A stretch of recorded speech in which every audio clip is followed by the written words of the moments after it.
10-годишната акција Ден на дрвото заминува во историјата, дознава Алфа. Досегашните акции беа силно поддржани од претходната влада со сите надлежни министерства, од заедницата на локална самоуправа, ЗЕЛ, со општините, јавното претпријатие Македонски шуми, како и од дипломатскиот кор во земјава. Целта на акцијата беше да се стави акцент на сите придобивки од пошумувањето на здравјето на луѓето, животните и целиот биосвет. Секоја година урбаните средини беа во фокусот, но се садеше и на опожарените места и руралните средини. Се садеше буквално насекаде, пред дворови на училишта, паркови, покрај згради и куќи на планински места. И покрај сето тоа акцијата ќе биде стопирана, потврдија од владата.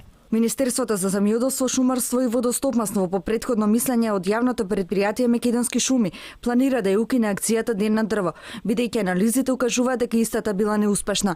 Информацијата ќе се разгледува на една од следните седници на владата на Република Македонија. Јавното претпријатие Македонски шуми во координација со Министерството за земјоделство редовно ќе ги продолжи годишните акции за пошумување во целата држава, согласно законските одредби со цел зголемување и обновување на шумскиот фонд. Организаторите кои 10 години беа дел од акцијата барем денеска во телефонски разговор за Алфа не беа расположени за било каков коментар.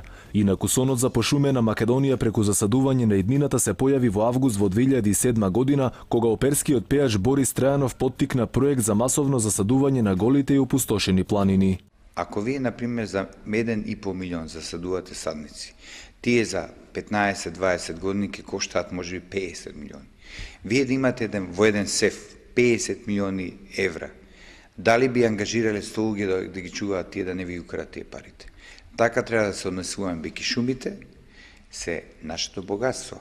Од 2008 година, кога почна акцијата Ден на дрвото, досега се пошумени нешто повеќе од 13.000 хектари, и тоа со на 35 милиони садници, а само минатата година пошумени биле над 500 хектари со повеќе од 2,6 милиони дрвца. И колку за подсетување на реномираните светски медиуми како Франс Прес, Ројтерс, BBC со восхит известуваа за акцијата, па така истата и донесе меѓународна афирмација на Република Македонија.